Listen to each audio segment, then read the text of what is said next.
Hi everyone, my name is Jamie.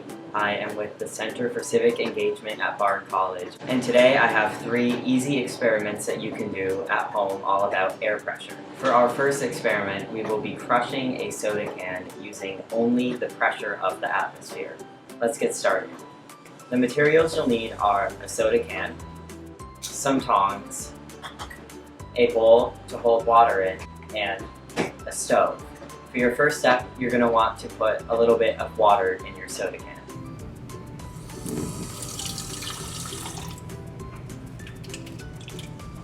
Before we heat the water inside of the soda can, we want to be sure that we have a bowl of cold water on the side. Once your soda can has some water in it, you can ask an adult to help you turn your stove on. You want to hold your soda can over the burner with the tongs, making sure not to touch the soda can directly to the burner.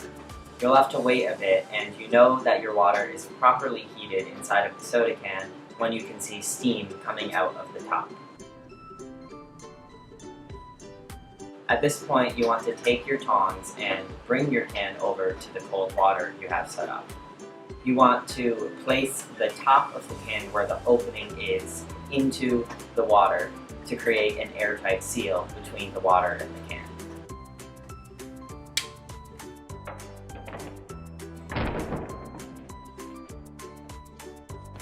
Check it out, it completely demolished the can. It looks like we made a ton of air pressure in there.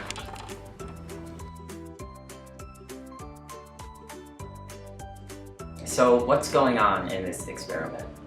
Before we heat the water inside the soda can, it looks like this, and it's full of a little bit of water and lots of air. But when we create steam by heating the water, the steam takes the place of all of the air in the can. Now, as you've probably learned, water can be either a liquid, a solid, or a gas. The water vapor is a gas in the can when it's really hot, but the second that you put the can in cold water, that water vapor condenses into liquid water again, and since there's no air in there, the can collapses within itself because there's nothing to fill the void of space that was taken up by the water vapor. Alright, for our next experiment, we're going to be making a cloud in a bottle. The materials you'll need are an empty bottle, matches, and some water. Have you ever wondered what clouds are made of? Simply put, they're made of 2 things: water vapor and condensation nuclei. Condensation nuclei can take the form of many things. Most commonly, they are air pollution. So, to make our own cloud, we're going to need some kind of air pollution in this bottle. That is why we're using a match. We're using a match to create smoke inside of the bottle. That will serve as our condensation nucleus, and it will allow the water molecules that we put in the bottle to condense around it and form our own cloud. Alright, let's see how it works. First, you want to put a couple inches of warm water in the bottom of your bottle. You want to shake your bottle and swish it around to be sure that it first warms up all of the sides of the bottle, and second gets water molecules in the air inside of the bottle so they'll be able to condense around the pollution that we put in later. Next, you should get an adult to help you light a match and hold it in the neck of the bottle until a considerable amount of smoke enters the bottle. You can either throw it out after this, or if you want, you can drop the entire match inside the bottle and it'll go out in the water that you have in the bottle.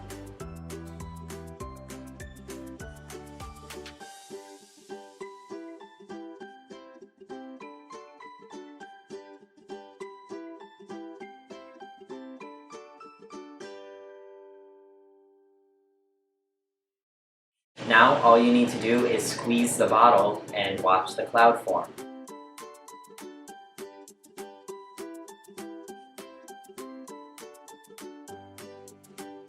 So, why do we see a cloud when we let go of the bottle and not when we squeeze it? Well, that has to do with air pressure. The pressure inside of this bottle is higher when I squeeze it and lower when I let go of it. Air pressure also affects temperature. So when I squeeze the bottle and the pressure is high, the temperature is also higher. And when I let go, the pressure is lower and the temperature is lower. So this decrease in pressure when we let go of the bottle allows the water molecules that are around in the air to cool down and condense around the smoke that we put inside. And that is why we see a cloud when we change the pressure inside of the bottle. Alright, for our last air pressure experiment, we are going to be making magic eggs that fall into a bottle without you having to push them in. Let's try it out. The materials you'll need for this experiment are a bottle, a hard-boiled egg, matches, and either a piece of paper or paper towels. You want to be sure that the neck of your bottle isn't as small as a soda bottle because an egg will never get through there on your own. The bottle that I'm using is an iced tea bottle and it has just a little bit bigger of a neck.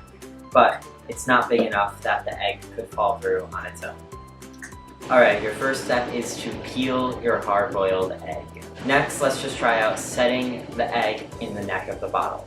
Nothing happens because the pressure inside of the bottle and outside of the bottle are the same, and the egg isn't small enough to slip through on its own.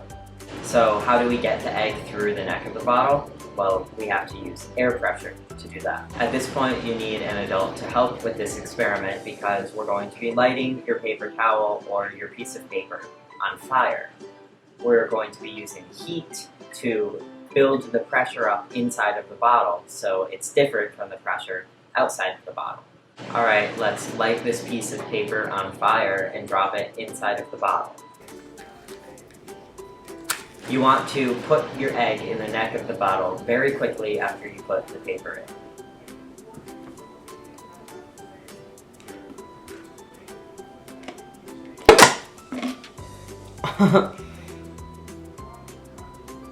That did not happen how I expected it to. It almost immediately pulled the egg in and ripped it apart. I might have put too much paper towel in there to burn. Maybe that was too big of a pressure change to pull the egg in one piece. So I have another hard-boiled egg. I'm gonna try it again with a little bit less paper towel. Let's talk about what's happening right now as the paper is burning inside of the bottle. So fire needs oxygen to burn. So this fire is going to go out pretty quickly because it will take up all of the oxygen inside the bottle, and the egg is sealing off the neck of the bottle so no oxygen can get in. So the air is heating up and heating up and heating up inside of the bottle until the fire goes out. And at this point, the temperature begins rapidly decreasing inside of the bottle.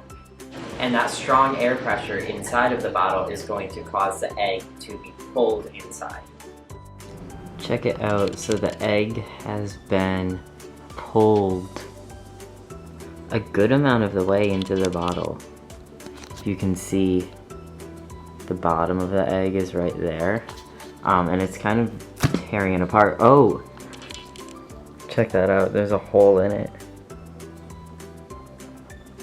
I think the magic eggs and these crushed cans really demonstrate the power of air pressure. With just a match, we can completely pull apart an egg, and with just some water, we can crush some cans without even touching them.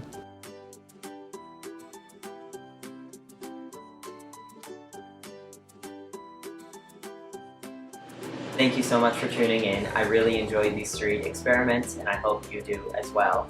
Be sure to check out our channel for some more fun science experiments that you can do in your own kitchen. Again, my name is Jamie. I'm with the Center for Civic Engagement at Bard College. I hope that you are staying safe and healthy, and I hope this was fun. See you next time.